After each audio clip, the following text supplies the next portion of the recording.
Assalamualaikum warahmatullahi wabarakatuh. Bismillah, alhamdulillah, wassalamualaikum warahmatullahi wabarakatuh. Syukur kita panjatkan kepada Tuhan Yang Maha Esa. Salawat dan salam semoga melimpahkan kepada diri kita yang sahabat dan Muhammad sallallahu alaihi wasallam. Bapak kepala sekolah,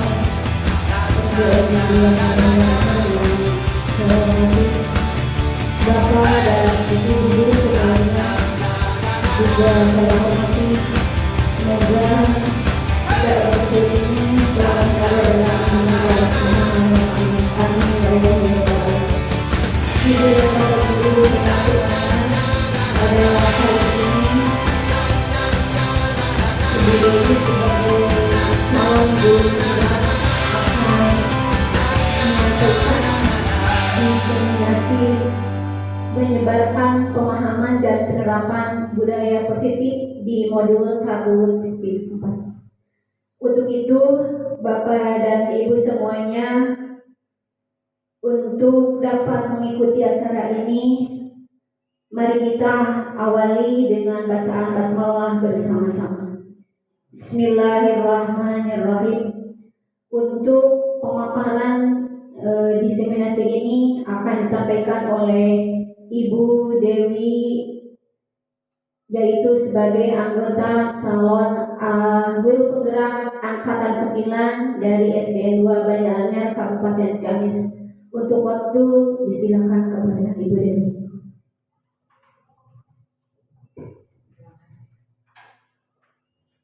Bismillahirrahmanirrahim. Assalamualaikum warahmatullahi wabarakatuh. Masih kurang semangat. Assalamualaikum warahmatullahi wabarakatuh.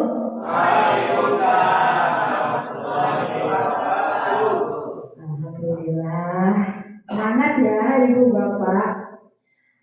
Alhamdulillahirabbil alamin wa bihi nasta'inu ala umuri dunya waddin wassalatu wassalamu ala asrofil anbiya'i wal mursalin wa ala alihi wa sahbihi ajma'in. Kepada Bapak Kepala Sekolah SDN 2 Banda Anyar yang saya hormati, pada Ibu Bapak guru semuanya yang sudah hadir di tempat yang sangat mulia ini yang saya hormati. Pertama-tama marilah kita panjatkan syukur alhamdulillah bahwasanya kita pada hari ini bisa berkumpul di tempat yang sangat berbahagia ini. Sholawat beserta salam semoga selalu terlimpahkan kepada Nabi kita Muhammad sallallahu alaihi wasallam, kepada keluarganya, kepada sahabatnya, dan kepada kita sebagai umatnya di akhir zaman. Pertama mungkin saya ucapkan terima kasih banyak karena sudah meluangkan waktunya di sini. Saya akan memaparkan tentang atau diseminasi menyebarkan pemahaman dan penerapan budaya positif.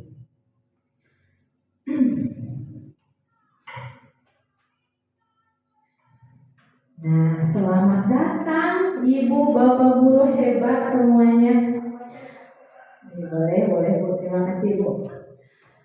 Ayo, mari belajar bersama, berkolaborasi, mari saling mendukung, mewujudkan disiplin positif di sekolah yang tercinta ini.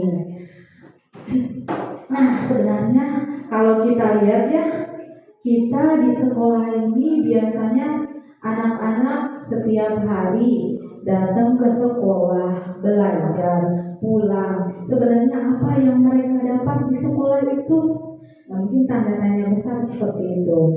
Nah, untuk sekarang, setelah saya mengikuti beberapa bulan di pendidikan guru penggerak ini, alhamdulillah ada pencerahan bagaimana kita bisa menyebarkan budaya positif kepada anak-anak, bukan cuma kepada anak juga, tapi warga sekolah semuanya.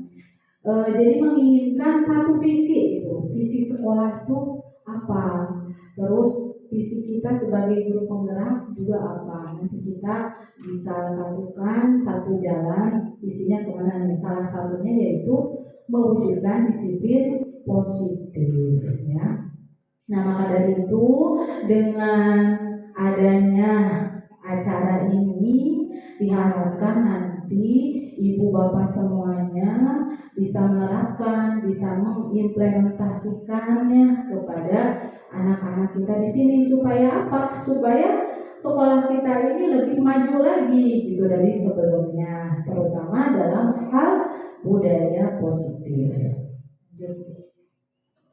Nah, untuk sekarang ini konsep utama modul budaya positif ada di situ 7. Yang pertama, perubahan paradigma belajar, kemudian disiplin positif, dan yang selanjutnya kebutuhan dasar manusia, motivasi perilaku manusia, posisi kontrol restitusi, kemudian keyakinan kelas, dan yang terakhir adalah segitiga restitusi.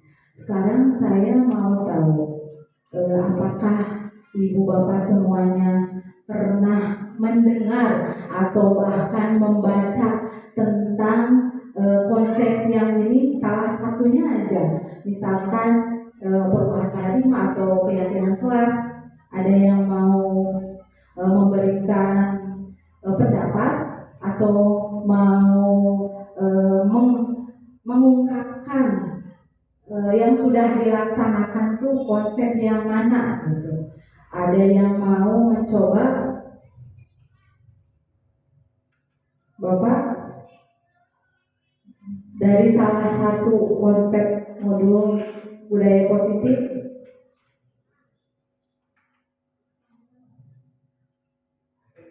Pernahkah? Belum. Oh, baru tahu. Yang lainnya, ibu, bapak? Belum. Ya, oh ya boleh. Ibu, Ani, gimana? Tentang keyakinan kelas. Saya Ya, terima kasih atas waktunya. Di sini konsep utama modul budaya positif yang pernah saya terapkan di kelas yaitu keyakinan kelas. Di mana sebelum ada tahun ajaran baru, saya membuat keyakinan kelas bersama anak-anak untuk menertibkan kegiatan di pembelajaran di sekolah. Terima kasih. Terima kasih, hebat sekali. Terima kasih Bu Ani atas pemaparannya. Nah, Bu Ani ternyata katanya sudah melaksanakan keyakinan kelas. Nah, nanti saya akan mencoba memaparkan dan menjelaskan juga apa sih sebenarnya keyakinan kelas itu. Terima kasih Bu Ani atas pemaparannya. Untuk ibu bapak semuanya, tadi setelah ada pemaparan dari Bu Ani, mudah-mudahan ternyata saya juga pernah nih melaksanakan ini, tapi belum tahu mungkin ya apa yang dilakukan itu ternyata masuk ke dalam konsep modul budaya positif. Next. Nah, untuk yang pertama, pembelajaran dengan paradigma baru. Paradigma baru apa ya itu? Paradigma baru sebenarnya kalau dulu sebelum ini curhat saja ya, sebelum pendidikan guru penggerak ini biasanya belajar itu adalah student center. Teacher center. Iya, terima kasih. Ternyata nggak ini ya, masih menyimak gitu. Nah, ternyata setelah digali, setelah mengikuti pendidikan di calon guru penggerak ini, student center itu lebih ditekankan gitu. Kenapa? Karena kalau teacher center biasanya gini.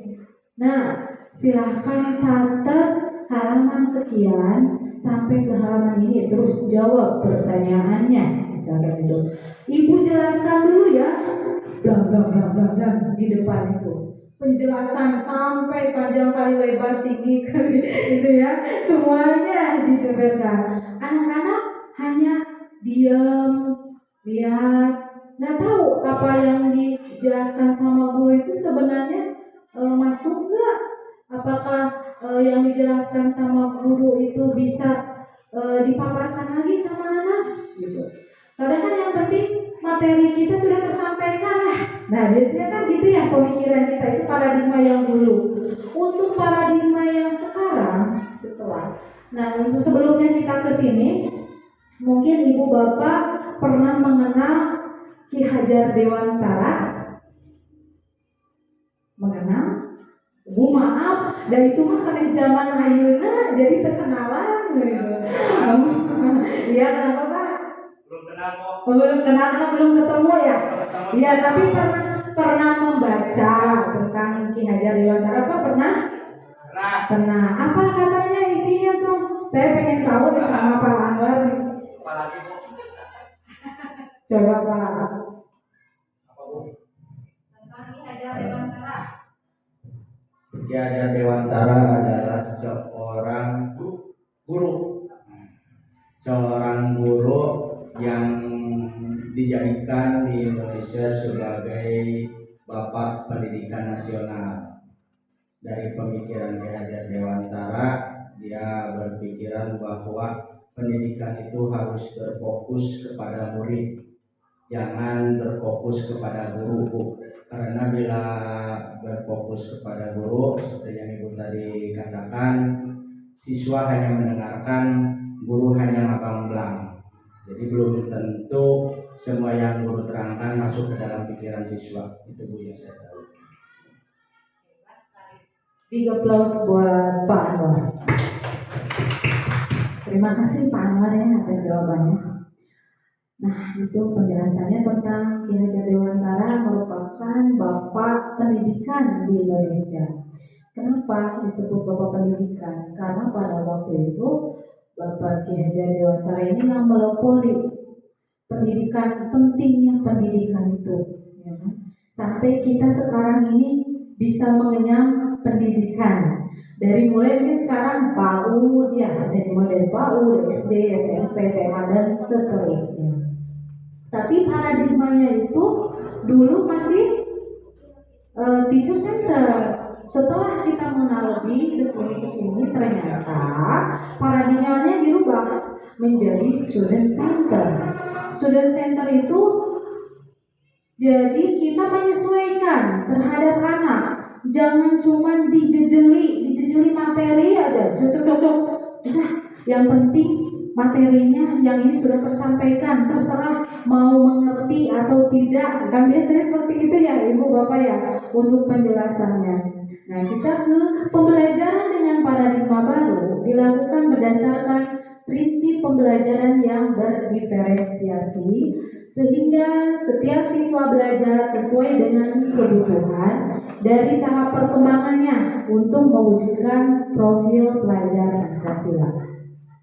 Yang merupakan kita bahas ya, ini berdiferensiasi.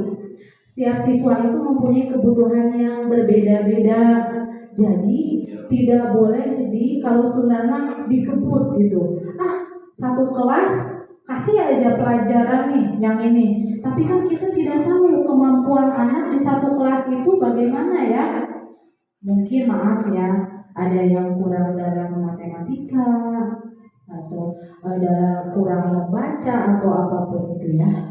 Nah, pemahaman kita sebagai guru itu harus bisa sampai ke sana. Jadi adanya mungkin pendekatan personal terhadap anak dan bisa menyimpulkan di kelas itu. Nah, kenapa disebut berdiferensiasinya? Jadi jangan menganggap anak tersebut itu sama di satu kelas itu. Itu jelas ya, tidak sama ya. Bapak Ibu guru juga semuanya gini, di akhir semester kan biasanya ada penilaiannya. Nah, dari situ kan suka dapat, anak ini dapatnya nilai segini. Terus dari perilaku, dari sikap, gitu kan pasti ada penilaian. Gitu. Nah, untuk sekarang paradigma barunya ini, jadi disesuaikan dengan perkembangannya. Walaupun mungkin kelihatannya repot, kita sebagai guru itu lebih ke tetap ke anak itu gimana ya, mungkin sebagai teman, sebagai bisa teman sahabat, yang jangan sampai anak itu tidak nyaman di kelas ya. Ya. Selanjutnya ini tentang disiplin positif. Sebelum kita ke disiplin positif, apa arti disiplin? Saya pengen tahu nih, Ibu Bapak, disiplin itu apa sih sebenarnya? Bapak mungkin mau menjawab, silakan Pak. Terima kasih untuk waktunya. Yang saya ketahui, arti disiplin bisa berarti teratur sesuai dengan apa yang diatur. Mungkin seperti itu. Terima kasih. Terima kasih Pak Sultan. Untuk selanjutnya, saya mau 2 lagi, Bapak Ibu, tentang disiplin. Parita, boleh. Sarina ke depan.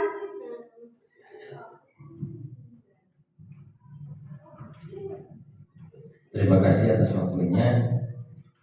Menurut pengertian saya, disiplin itu adalah patuh terhadap aturan. Terima kasih. Terima kasih Sarina.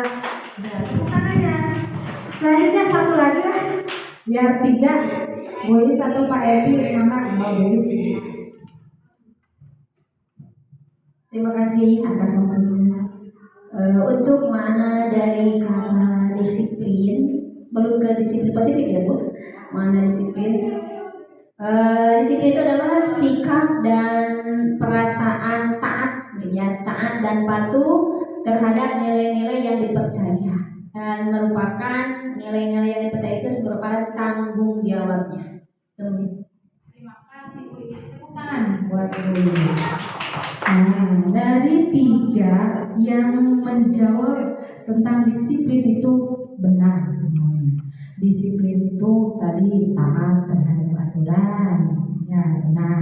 Nah, untuk penjelasan lebih lanjutnya, coba Punten Bois, kita lihat. Menurut Kamus Besar Bahasa Indonesia tahun 2007 menyatakan bahwa disiplin yaitu, nah yang namanya disiplin itu apa? 1. Tata tertib. Tata tertib ini contohnya di sini di sekolah kita juga punya tata tertib sekolah ya Ibu Bapak semuanya. Terus tata tertib di kelas, terus untuk keseluruhan sekolah juga kita bikin. Entah itu di sekolah, di kantor, kemiliteran dan sebagainya. Itu yang pertama, tata tertib. Yang kedua, tadi benar, ketaatan atau kepatuhan terhadap sesuatu atau pada peraturan tata tertib. Nah, saya mau tahu, kadang suka ada yang ini, tata tertib atau namanya biasanya Bu, tata tertib dilanggar. Nah, jangan sampai seperti itu. Paradigmanya, mindsetnya dirubah. Kalau kita bikin tata tertib atau kepatuhan untuk disiplin, misalnya, harus dari hati. Tidak boleh adanya keterpaksaan. Nah, nanti kita bahas nih ke depannya bagaimana kita melaksanakan keyakinan kelas seperti apa. Jadi anak-anak ataupun warga sekolah itu tidak akan merasa terpaksa untuk melaksanakan aturan tersebut. Nah, terus yang ketiga, bidang studi yang memiliki objek dan sistem tertentu. Nah, itu yang mencakup ke dalam disiplin. Next. Nah, ada juga ini dalam budaya kita, makna kata disiplin yaitu sesuatu yang dilakukan seseorang pada orang lain untuk mendapatkan kepatuhan. Kita cenderung menghubungkan kata disiplin dengan ketidaknyamanan. Betul tidak Ibu Bapak Guru? Ada keterkaitannya enggak? Coba. Disiplin, ketidaknyamanan. Wah, ternyata iya. Kan contohnya begini. Tidak bebas, benar Bu. Datang ke sekolah lebih setengah jam. kucuk-kucuk ke kantor. Kita nyaman nggak? Orang lain udah pada duduk, kita datang, assalamualaikum. Nyaman nggak itu dalam hati? Udah kan? Malu kan? Nah gitu. Itu gambarannya yang disebut dengan ketidaknyamanan itu seperti itu budaya dalam budaya kita ya. Sekarang masih banyak seperti itu. Ternyata disiplin itu masih menghubungkan dengan ketidaknyamanan. Tapi betul, sering saya rasakan juga gitu. Kalau kesiangan atau kalau tidak mengerjakan tugas itu pasti, aduh, guling gasahan, sudah nama gitu kan. Kemudian, nah kita beranjak ke disiplin positif. Disiplin positif merupakan salah satu cara penerapan disiplin yang bertujuan untuk menumbuhkan kesadaran serta memberdayakan anak untuk melakukan sesuatu tanpa paksaan atau ancaman. Nah, itu yang namanya dengan disiplin positif. Berarti kita harus muter nih. Bagaimana ya caranya supaya anak tidak merasa terancam, merasa nyaman. Tetapi aturan tersebut tetap dikerjakan gitu, tidak dilanggar. Tapi anak-anak nyaman, senang melakukannya. Misalkan contohnya ya di kelas. Di kelas itu ada jadwal piket ya. Nah, tiap anak kan kadang beda-beda. Ada yang semangat mengerjakan piketnya, ada yang tidak. Nah, yang untuk yang tidak mengerjakan, udah saya malas. Nah, berarti tidak termasuk ke dalam disiplin positif.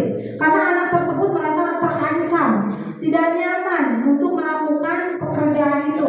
Tapi nanti kalau kita sudah punya cara, punya strategi untuk menerapkan disiplin positif, anak tersebut akan, oh sekarang saya di bagian piket nih hari ini, saya harus piket nih gitu. Tanpa ada ancaman, takut bu guru nanti marah, nah gitu. Tidak ada kata-kata itu, tapi merasa dalam dirinya itu punya tanggung jawab besar bahwa saya harus piket hari ini tanpa ada ancaman dari siapapun.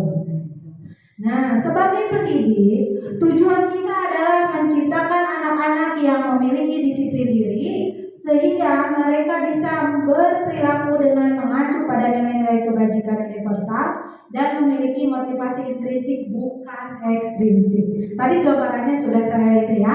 Dari intrinsik itu berarti dari diri sendiri, bukan dari luar. Walaupun dari luar mungkin sebagai support ya, tapi bukan paksaan atau ancaman ya.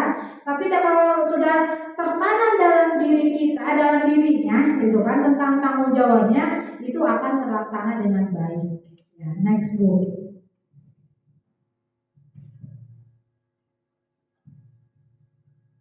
Berlanjut kita, oh ya, sebelum kita ke kebutuhan dasar manusia, apakah ada yang mau dipertanyakan tentang disiplin positif yang tadi yang sudah saya paparkan? Mungkin Bapak Ibu atau sudah mengerti apa yang saya tadi jelaskan?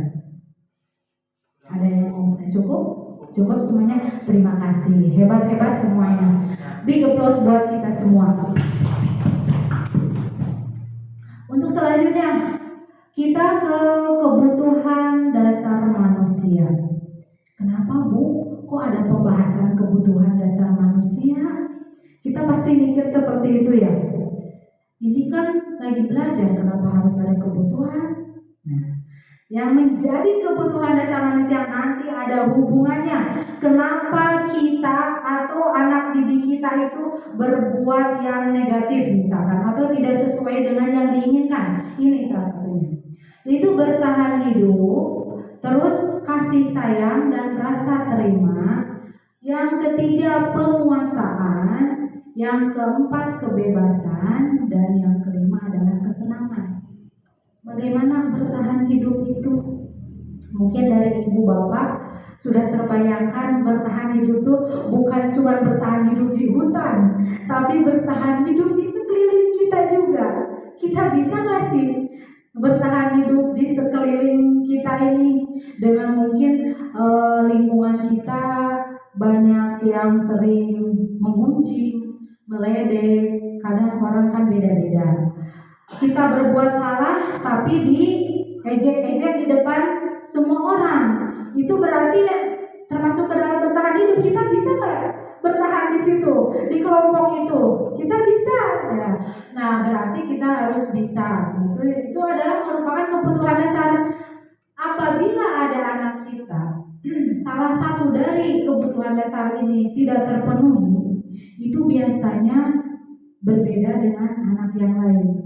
Murung lah, terus sering marah, ke sekolah sering terlambat. Itu sebagai pendidik kita harus tanya di rumahnya apa mungkin belum makan. Nah, ini termasuk bertanya itu. Tanya, nah maaf ibu mau tanya boleh? Ini kan sudah lebih dari jam 7. Kenapa datangnya telat? Misalnya yang untuk bertanya. Ya apa-apa bu, pengen aja misalnya. Tapi itu pasti ada salah satu yang tidak terpenuhi kebutuhan dasar manusianya. Bisa saja anak tersebut di rumah tidak disediakan sarapan pagi sama mamanya. Jadi datang ke sekolah itu malah ganggu atau telat, di rumah juga nggak dikasih makan misalkan. Malah ngerebut punya temannya. Aku belum makan misalkan gitu. Nah, kita harus bisa menyelesaikan dari permasalahan-permasalahan anak didik kita itu ya. Nah, terus kasih sayang, penguasaan dari dalam dirinya, kebebasan dan kesenangan. Next dulu. Sebelum kita ke motivasi perilaku manusia, lebih baik kita ice breaking dulu biar nggak ngantuk. Ya, siap ya ibu bapak. Walaupun ini maaf ya, bukan saya menganggap ibu bapak ini anak kecil, enggak. Tapi biar kita lebih fresh lagi untuk menerima materi, tidak ngantuk ya. Ada dua ya. Yang pertama kita tepuk jari. Ada mungkin dari ibu bapak ada yang tahu tepuk tangan dengan satu jari, tepuk tangan dengan 2 jari, tepuk tangan dengan 3 jari, tepuk tangan dengan 4 jari, tepuk tangan tidak berbunyi.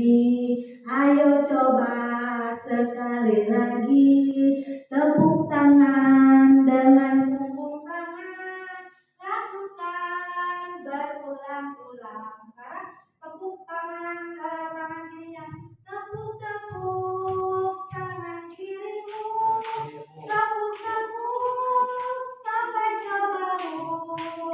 Ya kanan, tepuk tangan kananmu, tepuk sampai ke bahu. Masih ngantuk kak? Gara-gara jari tanganmu satu kali di hadapanmu. Ini. Ya, nah seperti itu. Sebenarnya ada yang menarinya itu, tapi harus berdiri. Soalnya kalau duduk susah. Berputar sesuka hatimu. Nah, jadi lebih itu lagi nanti. Nah, sekarang untuk yang kedua biar siap. Tepuk siap. Pasang mata. Telinga. Konsentrasi. Siap. Coba ya. Ya. Oke, bisa. Tepuk siap. Pasang mata. Telinga. Konsentrasi. Siap. Nah, berarti Bapak Ibu semuanya sudah siap melanjutkan. Nah, kita ke motivasi perilaku manusia. Apa sih motivasi perilaku manusia? Yaitu dorongan yang timbul pada diri seseorang secara sadar atau tidak sadar untuk melakukan sesuatu tindakan dengan tujuan tertentu. Ini saya percaya sama ibu bapak semuanya sering melakukan ini, tapi tidak sadar. Entah itu yang disadarkan dari diri sendiri atau tidak sadar. Contohnya saja, perilaku kita misalkan tahu-tahu marah sama ini gimana sih kerjaannya? Nah itu kan berarti ya Allah. Nah tapi tersadar gitu kan tindakan atau tujuannya sebenarnya alasan marah itu apa? Kadang kan motivasinya apa? Kita marah-marah gitu kan. Nah, itu akan ada di dalam diri kita. Itu dorongannya apa? Entah itu mungkin ada dorongan di rumah banyak masalah. Datang misalkan lihat Bu Ani cemberut, marah-marah lagi. Nah, gitu. Itu sebenarnya tujuannya apa gitu? Pasti ada. Satu, menghindari ketidaknyamanan dan hukuman. Nah, di sini ada murid melakukan disiplin diri karena takut dihukum. Ini adalah tingkatan terendah dari motivasi perilaku manusia. Kadang murid gini mikir, saya mah kalau datang ke sekolah itu pasti dimarahin sama ibu guru. Kenapa emangnya kok dimarahin? Ya, itu salah satu ya Bu. Terima kasih jawabannya. Ya kan pasti murid-murid seperti itu.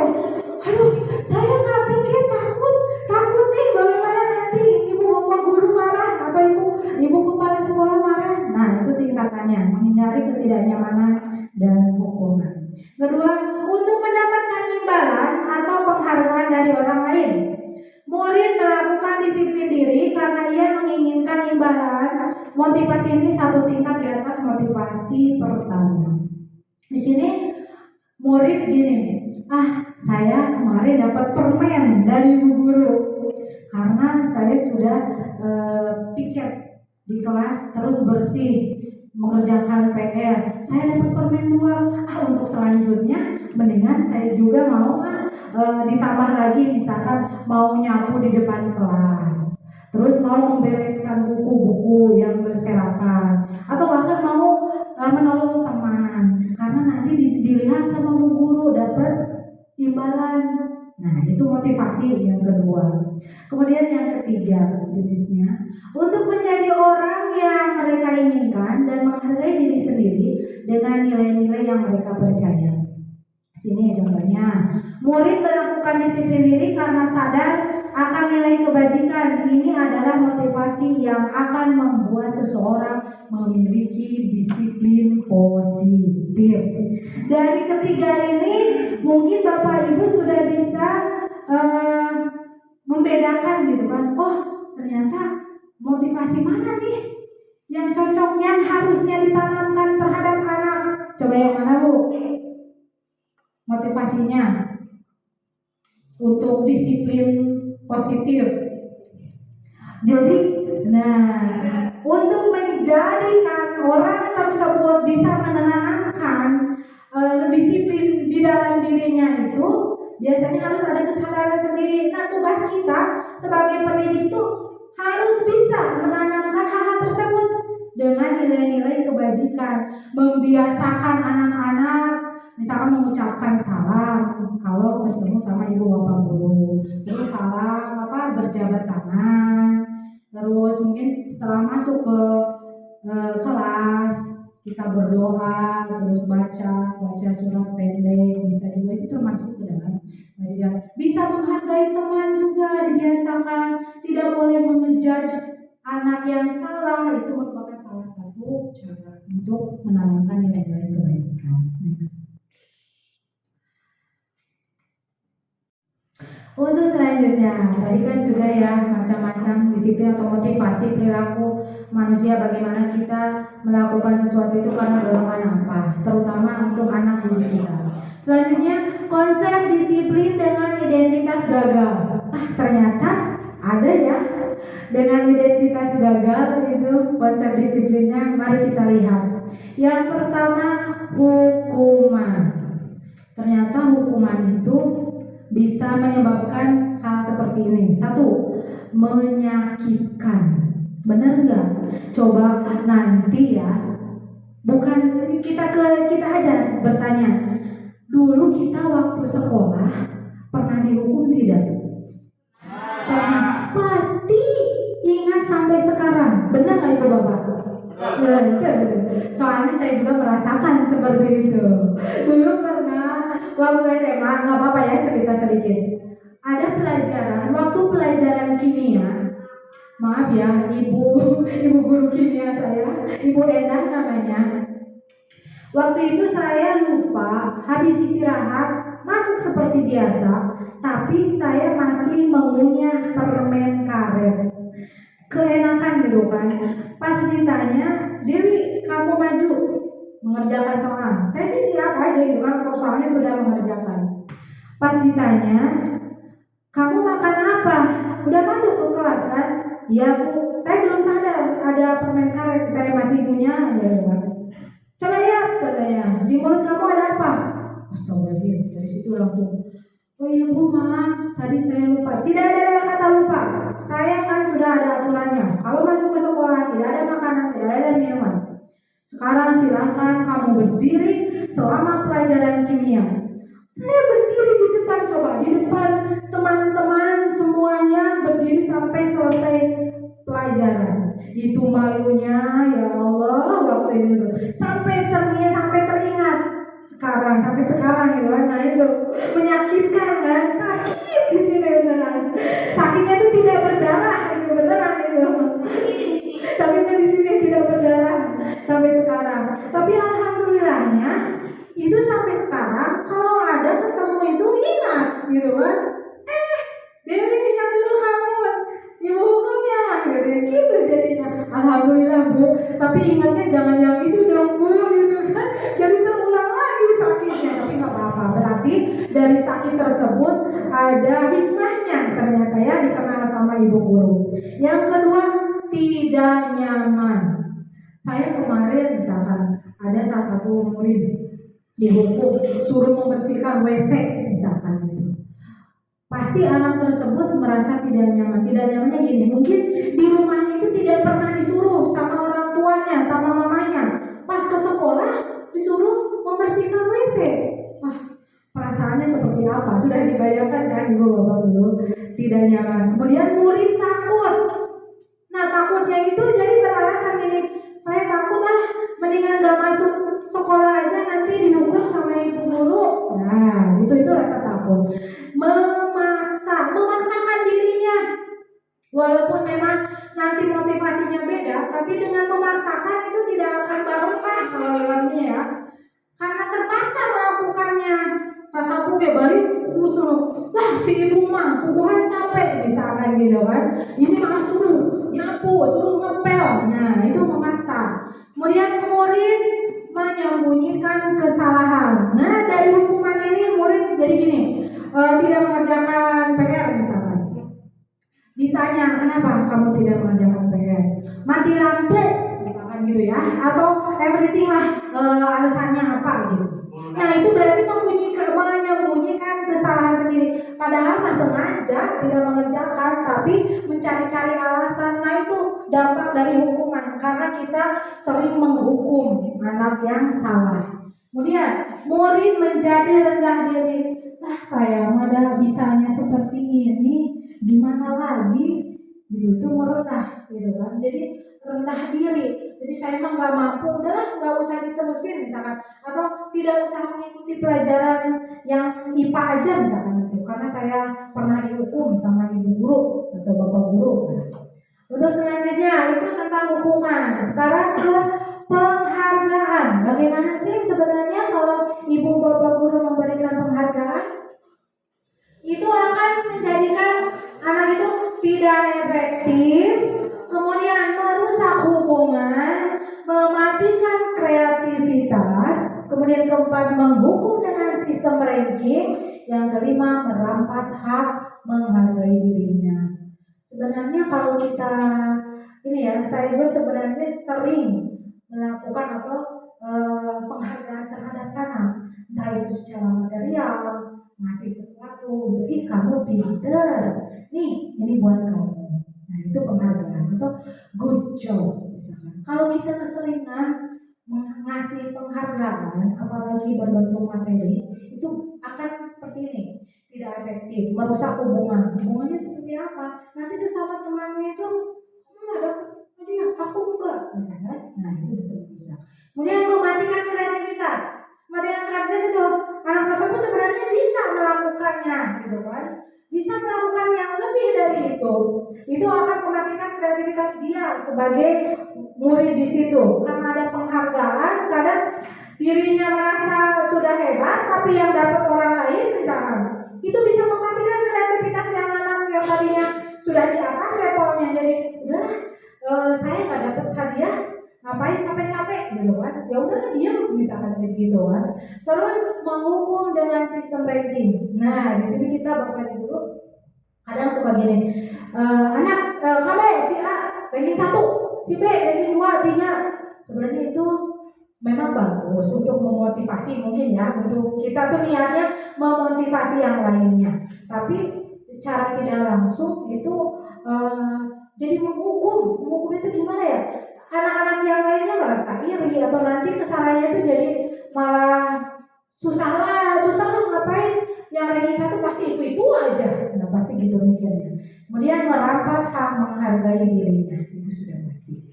Next dulu.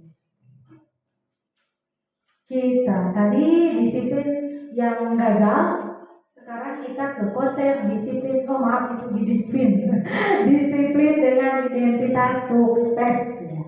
Yang pertama konsekuensi, yang kedua restitusi. Dalam konsekuensi ini kita bahas dulu, tidak bahas secara dalam dulu, tapi ini di sini tuh penguatannya jangka pendek.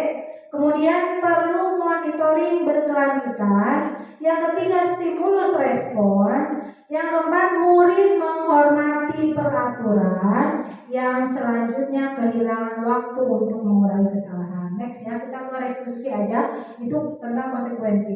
Murid bertanggung jawab atas perilakunya. Apabila kita melaksanakan restitusi itu, murid akan bertanggung jawab dengan perilakunya sendiri. Kemudian yang kedua, fokus pada pemecahan masalah jangka panjang. Jadi bukan masalah yang sekarang saja, tapi untuk jangka panjang ke depannya. Kemudian yang ketiga, murid menghormati dirinya dan orang lain. Jadi tidak egois ya, bukan cuma dirinya saja, tapi orang lain juga nanti akan dihormati. Kemudian teori kontrol, dan terakhir itu murid bersemangat memperbaiki kesalahannya. Ini perbedaannya antara hukuman, konsekuensi, dan restitusi. Kita ke contoh kasusnya itu siswa sering tidak mengerjakan PR. Nah, ini pasti salah satu masalah kadang terbesar mungkin ya. Disuruh mengerjakan PR, banyak sekali alasan besoknya. Inilah itulah, padahal tidak mau mengerjakan. Satu, hukuman. Hukuman itu seperti apa? Guru menghukum siswa hormat bendera selama 10 menit di depan. Guru marah dan murid menjadi takut. Itu hukuman. Nah, kalau Bapak Ibu masih seperti itu, berarti termasuk yang mana konsep disiplinnya ya? Sudah terbaca kan tadi bagaimana hukuman. Sekarang ke konsekuensi. Guru memberikan konsekuensi untuk mengerjakan PR-nya saat istirahat atau dikerjakan sebanyak berkali lipat. Kamu tidak mengerjakan PR kan? Sekarang karena tidak mengerjakan PR, waktu istirahat kamu dikurangi 15 menit untuk mengerjakan PR. Itu konsekuensi. Konsekuensi yang tidak mengerjakan PR. Jangan malah dimarahin. Kalau dimarahin atau dihukum, anak tersebut malah males bu, jagongan disusulan wae.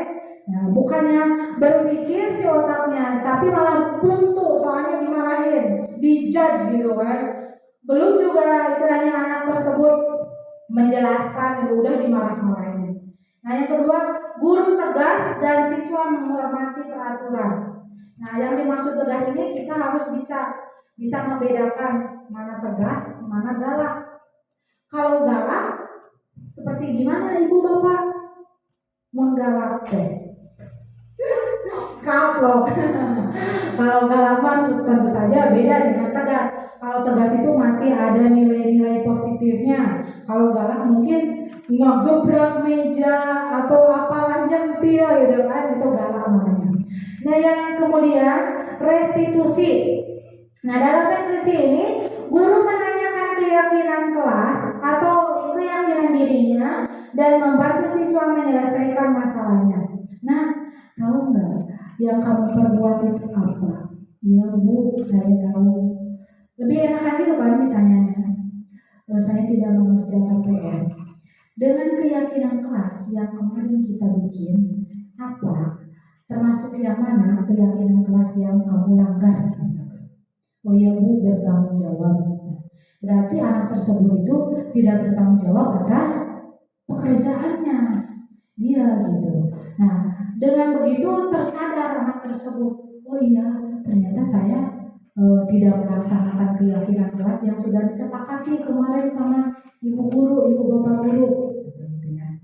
Kemudian guru terbuka dan siswa, guru terbuka dan siswa menghormati dirinya dan orang lain. Tentu saja tadi ya yang sudah saya jelaskan bagaimana guru terbuka mengungkapkan, siswanya juga terbuka kenapa melakukan hal tersebut ya. Next. Kita ke 5 posisi kontrol restitusi. Yang pertama, penghukum. Yang kedua, pembuat merasa bersalah. Yang ketiga, teman. Yang keempat, pemantau. Dan yang terakhir adalah manajer. Coba kita lihat selanjutnya. 5 posisi kontrol restitusi itu seperti apa? Biar kita ada gambaran gitu kan, melaksanakan restitusi itu seperti apa. Next dulu.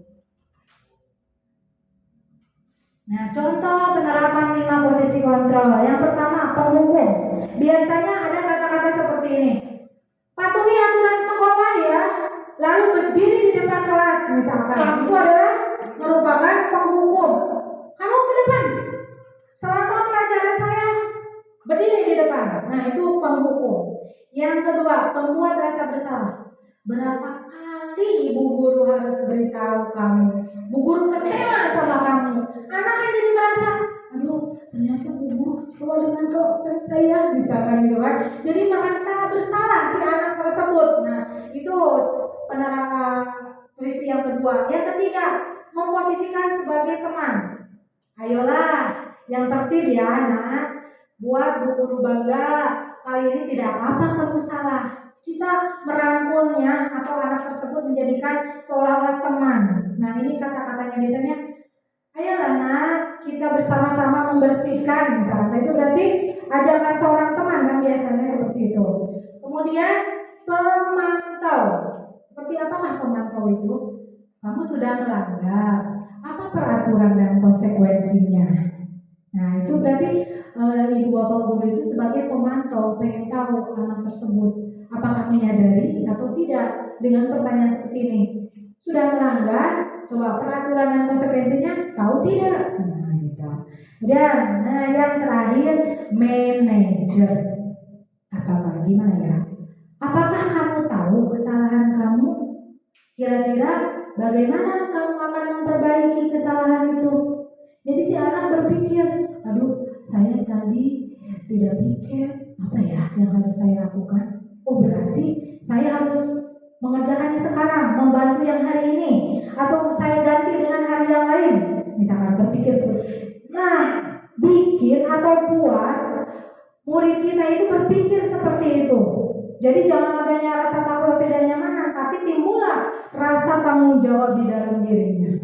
Ya. Next book. Tadi contoh penerapannya. Nah, kita keyakinan kelas. Dari tadi ibu ngomongnya keyakinan kelas, peraturan kelas itu. Sebenarnya ibu bapak guru mengetahui keyakinan sama peraturan kelas itu apakah ada bedanya? Menurut bapak sama ibu? Ada. Coba Bu Iis jawab. Ayo, Bu Iis tidak apa-apa. Terima kasih atas waktunya untuk jawab pertanyaan mengapa keyakinan kelas, mengapa tidak peraturan saja. Menurut saya disebut keyakinan kelas, kita tahu dulu apa itu keyakinan. Kalau keyakinan itu adalah berupa nilai-nilai atau kebajikan yang tentunya berdasar dari hasil kesepakatan antara guru dengan siswa. Jadi apapun yang ada termasuk peraturan juga yang ada di sekolah gitu ataupun di kelas, karena hasil dari guru dan siswanya tersebut untuk menentukan peraturan tersebut, dan hasilnya itu dari hasil pemikiran masing-masing yang ditampung oleh guru, itu menjadikan salah satu tanggung jawab yang bisa dipertanggungjawabkan oleh siswa tersebut. Kalau peraturan, nah sering yang kita dan kita alami selamanya itu hanya peraturan ya, atau disebut juga di kelas itu juga ada tata tertib ya. Kalau peraturan atau tata tertib itu hanya sebatas murid harus menjalani apa yang diharuskan oleh guru, oleh sepihak, tanpa ada kesepakatan antara guru dan siswa. Itu mungkin Ibu, dan terima kasih. Terima kasih Bu Is, hebat sekali, tepuk tangan buat Bu Is. Nah, seperti itu penjelasannya keyakinan kelas dan peraturannya ibu-ibu, bapak semuanya. Karena dalam peraturan kelas ini itu dibuat cuma satu pihak. Satu pihaknya siapa? Entah mungkin dari ibu gurunya, dari kelasnya, dari kepala sekolahnya. Itu yang dinamakan dengan peraturan kelas. Tetapi beda dengan keyakinan kelas. Kalau keyakinan kelas itu dibuat secara bersama-sama. Ayo nak, untuk keyakinan kelas kita coba apa supaya kelas kita menjadi kondusif, menjadi nyaman, aman. Anak kan jadi berpikir, gitu kan. Disiplin itu kan tanda tanya, banyak sekali disiplin. Dalam hal apa? Lebih mengkerucut lagi, gitu kan. Jadi itu perbedaannya keyakinan dan peraturan. Kalau peraturan nantinya itu membuat anak merasa seperti tadi tidak nyaman karena aturan-aturan yang kok aturannya seperti itu nggak sesuai dengan hati misalnya. Tapi keyakinan kelas karena adanya tadi benar kata Bu Iis, kesepakatan bersama gitu. Kita bikin kesepakatan menjadikan keyakinan kelas untuk dilaksanakan bersama-sama secara tanggung jawab dalam diri kita sendiri. Jadi timbul suatu disiplin atau suatu hal-hal yang positif itu karena di dalam dirinya sudah ada ternyata saya melaksanakan keyakinan kelas yang sudah kita sepakati. Itu perbedaan antara keyakinan kelas. Nah, mengapa kita mempunyai peraturan tentang penggunaan helm pada saat mengendarai kendaraan roda 2 atau motor? Kenapa? Coba. Alasannya ibu nih, pasti banyak alasan ibu bapak guru menggunakan helm. Bu, biar gak panas misalkan. Iya, terima kasih Bu. Terus apa lagi? Takut ditilang sama polisi kayak gitu. Baru gitu kan kebanyakannya. Nah, berarti itu dalam dirinya itu keyakinan apa itu ya? Kayak gitu. Karena aturan itu sudah ada.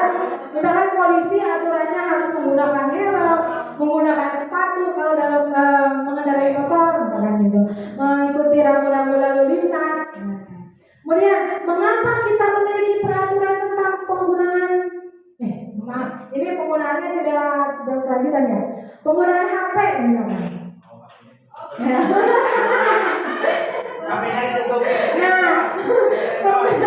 Jadi bisa menggunakan apa aja yang bisa menggugah istilahnya terhadap nilai-nilai negatifnya. Mengapa kita memiliki peraturan? Supaya bisa terarah. Anak juga kalau tidak dikasih aturan atau keyakinan kita nih berdua antara orang tua dengan anaknya.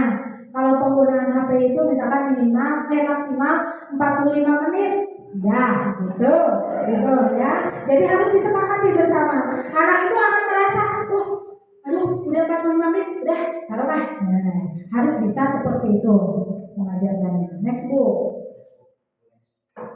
Kita ke bagaimana pembentukan keyakinan kelas. Karena tadi sudah membahas tentang keyakinan kelas, ini bagaimana sih sebenarnya membuat keyakinan kelas nanti ya. Ibu bapak guru bisa mempraktekannya, membuatnya di kelas masing-masing. Satu yang harus diperhatikan, lebih abstrak dari peraturan. Kalau peraturan biasanya berbentuk negatif, katanya tidak boleh, misalkan gitu ya, tidak boleh membuang sampah sembarangan. Biasanya seperti itu ya kalau peraturan.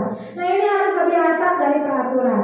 Yang kedua, berupa pernyataan universal. Jadi umum, menyeluruh, universal itu dibuat dalam bentuk positif. Jadi yang ada kata-kata tidaknya dirubah ke dalam positif. Salah satu contohnya misalkan yang tidak itu, coba, tidak boleh membuang sampah sembarangan. Kalimat positifnya apa? Ya Bu, nah Bu. Iya, terima kasih Bu. Terima kasih sama Ibu. Iya, membuang sampah ke tempatnya atau jagalah kebersihan, boleh ya. Nah itu salah satu contohnya ya, menggunakan bentuk positif. Kemudian sedikit saja akan mudah diingat. Jadi tidak usah panjang-panjang lah. Yang penting mudah diingat. Bertanggung jawab, menjaga kebersihan, itu kan lebih diingat. Oh, berarti buang sampah itu, membuang sampah ke tempatnya itu merupakan menjaga kebersihan. Sesuai dengan kondisi kelas dan sekolah itu harus disesuaikan juga. Jangan sampai aturan sekolah di sekolah lain disimpan di sekolah kita atau di kelas kita. Ya anak-anak bingung lah keadaannya. Misalkan kita kelasnya seperti ini, kemudian ditempel lah aturannya atau keyakinan kelas, tapi kelasnya yang ada di sekolah lain itu akan berbeda karena kita mempunyai keyakinan kelas masing-masing. Kemudian semua warga kelas dilibatkan saat membuatnya. Tidak boleh egois ibu bapak, kita harus melibatkan anak juga untuk membuat keyakinan kelas. Next book. Nah kita beranjak ke segitiga restitusi. Restitusi adalah proses menciptakan kondisi bagi murid untuk memperbaiki kesalahan mereka sehingga mereka bisa kembali pada kelompok mereka dengan karakter yang kuat. Itu menurut Gosen tahun 2004. Nah segitiga restitusi. Nah ini adalah untuk menyelesaikan permasalahan. Ini yang namanya restitusi. Jadi bukan yang menghukum ibu bapak. Di sini ada restitusi. Jadi anak tersebut itu benar ini akan kembali pada kelompok mereka dengan karakter yang kuat, dengan karakternya dia gitu. Bukan karakter orang lain, meniru-niru orang lain karena sering dimarahi jadi Power Ranger. Saya mah mendingan jadi Power Ranger aja lah buat melawan ibu bisa aja gitu kan. Kadang kalau sering dihukum kan seperti itu ya, jadi Batman lah atau jadi superhero gitu. Kadang suka gitu. Next loh. Restitusi bukan untuk menebus kesalahan, tapi restitusi adalah sebuah tawaran dan bukan paksaan. Restitusi fokus pada solusi dan dapat mengembalikan murid yang berbuat salah pada kelompoknya. Secara tidak langsung, dengan cara restitusi ini, anak akan menyadari kesalahannya sendiri hanya dengan bertanya loh ibu bapak. Ada pertanyaan jitu yang membuat anak akan mengerti kesalahannya itu apa. Nah ini di sini di restitusi ini. Jadi fokus nih terhadap solusi dan mengembalikan anak, bukan solusinya memarahi atau menghukum, itu bukan solusi namanya. Next book. Nah di sini kita kelas restitusi. Di sini ada menstabilkan identitas, kemudian yang kedua adalah validasi tindakan yang salah. Yang ketiga menanyakan keyakinan. Kita lihat, menstabilkan identitas, tidak langsung menyalahkan siswa. Semua pernah melakukan kesalahan, nah. Jadi tidak boleh anak misalkan lari-larian terus menabrak temannya dengan sengaja, cuk. Padahal tahu itu salah, ya kan anak tersebut. Tapi kita dalam hal restitusi ini tidak boleh menyalahkan langsung. Kamu jangan itu ya lihat dia pakai kata. Nah itu berarti menyalahkan kan.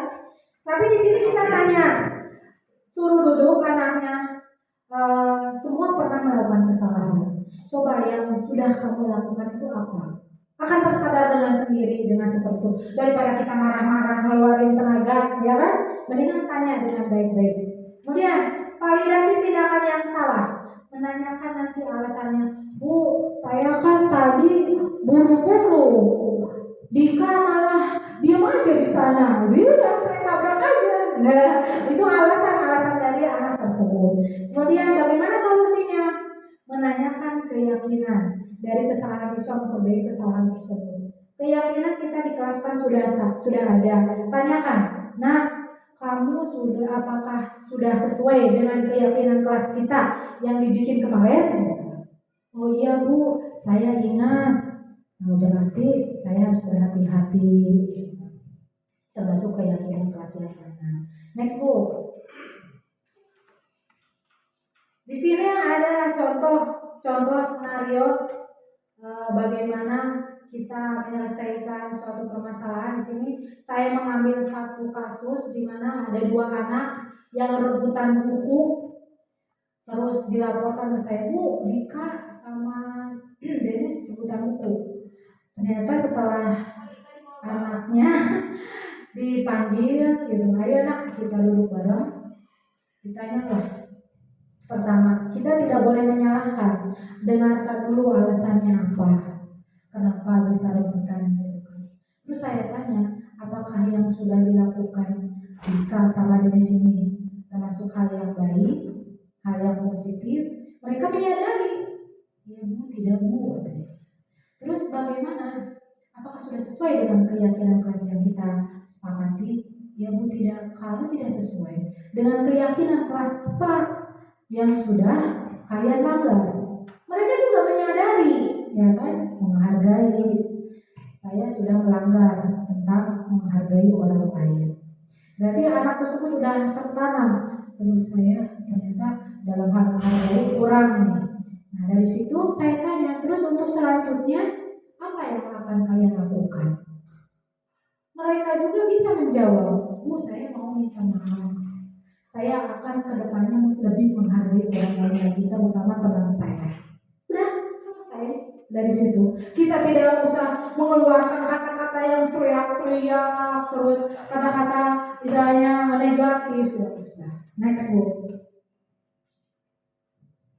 Nah ini gambarannya. Sebenarnya video ini tuh Bu, Bapak, tapi karena dirubah ke dalam PPT jadi ya seperti ini. Ini tuh video rebutan nih guys. Nah, next.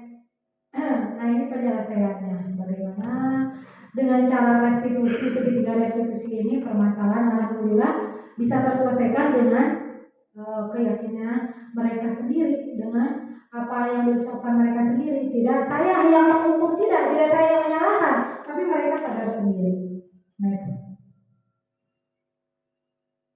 Nah, terima kasih atas kehadiran Ibu Bapak hebat semuanya. Salam dan bahagia. Maaf Ibu Bapak semuanya karena sudah mengganggu waktu istirahatnya. Mudah-mudahan penyampaian saya tadi bermanfaat dan bisa menjadikan sekolah kita lebih unggul lagi. Unggulnya dalam hal apa? Dalam hal positif. Terima kasih Ibu Bapak Guru semuanya. Wassalamualaikum warahmatullahi wabarakatuh.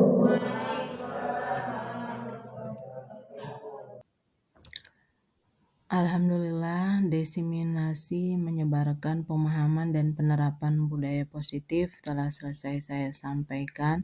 Semoga apa yang telah saya paparkan bisa bermanfaat bagi semuanya. Amin. Akhir kata, wassalamualaikum warahmatullahi wabarakatuh.